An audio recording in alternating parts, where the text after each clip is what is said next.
Au nom du Père et du Fils et du Saint-Esprit. Amen. La paix de Jésus soit dans votre maison, sa paix et sa joie.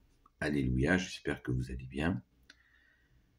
Je continue, comme chaque jour, quand je le peux, la lecture du Saint-Évangile du jour.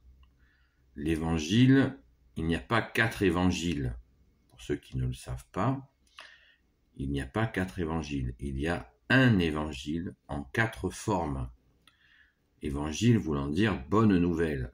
Les 4 formes de l'évangile sont celui de Saint Matthieu, Saint Marc, Saint Luc et Saint Jean. Voilà, en 4 formes, comme c'est notre boussole l'évangile, en 4 formes.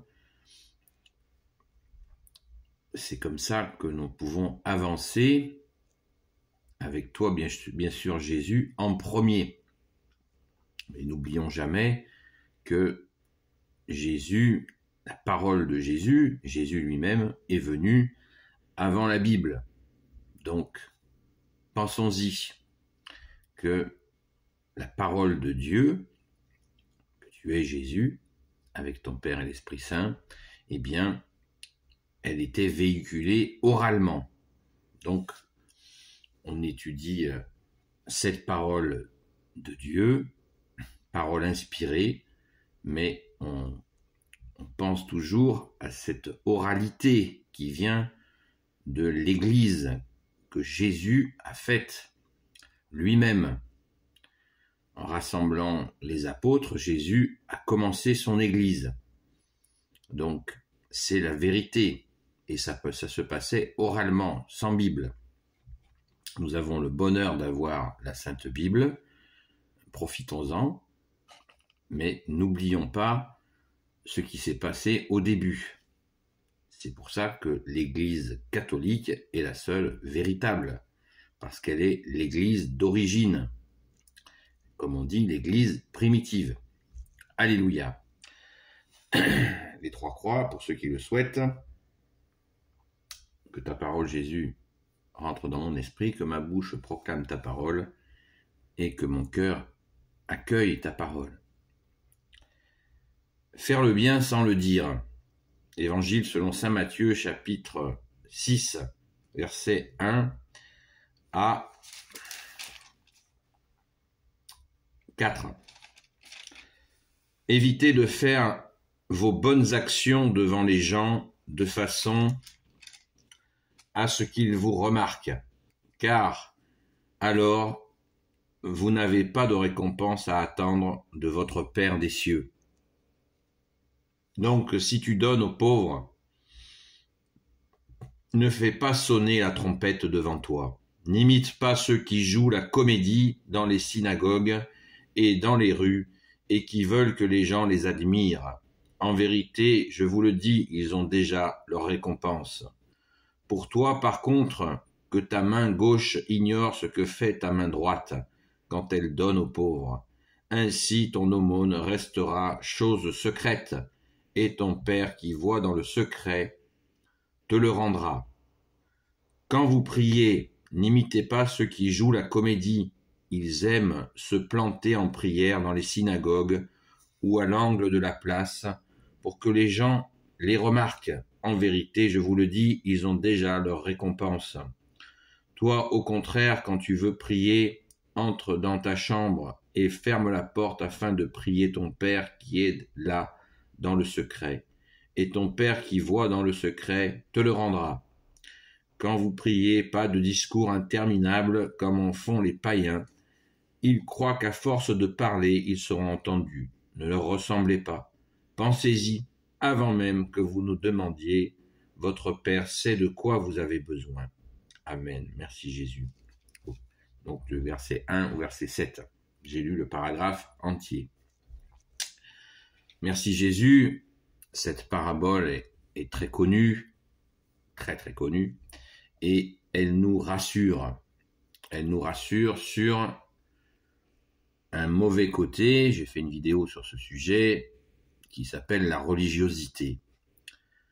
La religiosité qui consiste à cultiver un masque.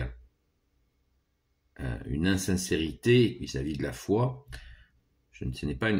C'est la religiosité, ce n'est pas la religion. La religiosité, c'est exactement ce que nous décrit Jésus. Hein. C'est se vanter. N'oublions pas que quand on lit la Sainte Écriture, eh bien, il faut penser au contexte. Quand Jésus a dit cela, c'était bien dans un domaine, un contexte donné, où les gens qui s'occupaient de la religion, eh bien, il y avait donc les fameux pharisiens, les maîtres de la loi, qui se la pétaient grave, comme disent les jeunes, qui se la jouaient à se montrer, pas tous bien sûr, il y avait certainement, de toute évidence, il y avait des pharisiens aussi, des maîtres de la loi, des gens, et d'ailleurs l'Écriture le dit, qui étaient dans une humilité, et les gens certes très bien, d'ailleurs pas tous, ils n'ont pas tous adhéré au projet d'assassinat de Jésus, on le sait, ça nous a été dit dans la Sainte Écriture, mais là, il y avait une tendance affreuse que Jésus dénonce sans cesse, c'est celle d'utiliser la religion pour son confort, son orgueil personnel. Et ça passe pas. Jésus, il ne l'accepte pas parce que c'est une déviance insupportable. Et il nous donne le mode d'emploi. C'est absolument magnifique. Nous-mêmes, je pense que nous pouvons le voir ici ou là quand on voit des aumônes ostentatoires, comme on dit, où des gens ils se montrent à donner une pièce. C'est assez désagréable comme sensation, alors vous imaginez pour celui qui la reçoit. C'est certain, c'est pas agréable du tout. Donc, il nous faut trouver des solutions pour éviter ce genre de situation. Et moi, je vais vous en proposer une toute simple, c'est que quand vous avez quelqu'un qui tend la main, au lieu de lui tendre une pièce, il faut discuter avec lui. Absolument, discuter avec lui. Bonjour, est-ce que tu as faim? Est-ce que je peux t'apporter quelque chose à manger? Et là, on ne le dit pas avec une trompette, on lui parle, ou alors on attend que le flot des pièces soit passé, et on discute d'homme à homme, de personne à personne. Et c'est un pas important, parce que les gens qui sont dans ce genre de difficultés, eh bien, ils ont besoin d'être reconnus pour ce qu'ils sont, des personnes. Et puis, il nous faut aussi nous discerner. Il y a des arnaqueurs. Ne séparons jamais charité de vérité, comme l'a dit saint Augustin au 3e, 4e siècle. Donc, c'est en discutant avec la personne que nous verrons. Et après, nous pourrons nous faire serviteurs. Aller lui chercher un casse-croûte ou une boisson chaude s'il fait très froid, ou une boisson fraîche s'il fait très chaud. Et là, nous rentrons dans cette relation de personne à personne. C'est pas, voilà, je te donne ta pièce. Non. C'est très important, et c'est peut-être même encore plus important que le geste en lui-même. Et puis, c'est le moment d'évangéliser aussi, de dire à la personne, est-ce que tu as remis tes difficultés, ta misère à Jésus, seul sauveur, seul Jésus sauve. C'est l'occasion, parce que Jésus, c'est lui qui a la solution pour cette personne en difficulté. Si c'est un arnaqueur, c'est un autre débat. Voilà, donc je pense que sur la suite, nous pouvons très bien comprendre. Jésus, tu nous donnes l'explication parfaite. Alléluia. Et vraiment, il nous faut absolument nous ouvrir à cette humilité que Jésus nous propose. Car dans cette humilité, je dis souvent, l'humilité, c'est l'autoroute de la foi. Il nous faut rester humble et accueillir ces préconisations de Jésus comme étant vraiment libérateurs, absolument pas contraignants, libérateurs, car Jésus nous aime tant qu'il nous veut libres, comme il le dit lui-même, la vérité vous rendra libre. Amen. Je vous dis à très vite. par le Père, le Fils et le Saint-Esprit. Amen. Eh bien, on peut continuer à évoquer cette question de la récompense, être un peu plus précis, parce que Jésus nous dit à plusieurs reprises, ceux qui font comme ça, comme il ne faut pas faire, ils ont déjà leur récompense. Qu'est-ce que ça peut vouloir bien dire? Qu'est-ce que tu veux nous dire, bien-aimé Jésus, quand tu nous dis ils ont déjà leur récompense? Ceux qui se montrent. Eh bien, c'est la récompense des hommes. Cette espèce de...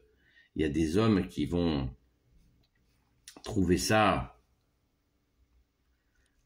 joli de voir quelqu'un, ouais, il fait l'aumône, ouais, il prie bien au coin de la rue, waouh!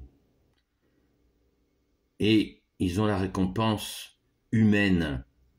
Drôle de récompense, mais bon, c'est une récompense. Ils vont se vanter, et ça va marcher sur certaines personnes. Ils vont avoir une espèce de notoriété en carton, certes, mais qui va exister auprès des hommes. Et Jésus nous dit, ça vaut rien, cette notoriété humaine. Il faut rechercher de plaire à son Père, notre Père. C'est juste magnifique. Merci Jésus. Nous savons très bien que les notoriétés humaines, elles se font aussi vite qu'elles se défont, surtout à notre époque. Mais à l'époque, le contexte dans lequel Jésus parle de cette question, c'est très important à retenir, parce que c'était une époque religieuse. Donc il faut l'avoir vécu pour le comprendre. Il y a des sociétés où il y a de la religiosité qui est très forte, où les gens disent « Ah, celui-là, il est bien, il jeûne. Ah, celui-là, il est bien, il prie. » Vous voyez ? Attention à cela, nous dit Jésus, ça c'est la reconnaissance humaine, ça vaut pas un clou. Parce que ça peut très bien virer au cauchemar en quelques instants. Et ainsi, en cherchant la reconnaissance de ton Père, enfin pas la reconnaissance, de plaire à ton Père, eh bien, nous sommes vraiment renforcés. Parce que seul son Père, en nous voyant agir ainsi, bien, va nous donner cette force intérieure par Jésus, de continuer dans le bon chemin que tu es, Jésus, dans la vérité et la vie que tu es, Jésus. Amen. Béni soit le Père, le Fils et le Saint-Esprit. Amen. Ô Jésus, toi qui peux tout et qui portes tout, toi le Sauveur, toi l'Emmanuel, je te confie toutes celles et ceux qui regarderont cette vidéo, ainsi que leurs proches, selon ta sainte volonté, ô Jésus. Sainte Marie, Reine des cieux, toi l'Immaculée Conception, toi qui écrases le serpent, toi qui as la lune sous tes pas, toi notre Mère, Notre-Dame, Saint Joseph, toi le juste et le saint, toi le sage, toi la terreur des démons, toi le saint gardien de la Sainte Église catholique apostolique, Sainte Marie-Madeleine, notre chère Sainte Patronne, et vous, tous les saints et saintes, amis de Jésus, Saint Michel Archange qui est comme Dieu, Saint Gabriel Archange, Saint Raphaël Archange et tes anges guérisseurs, et vous tous les anges qui servez Jésus, je vous confie toutes celles et ceux qui regarderont cette vidéo, ainsi que leurs proches, selon ta sainte volonté, ô Jésus. La paix de Jésus soit dans votre maison. Je vous dis à très vite.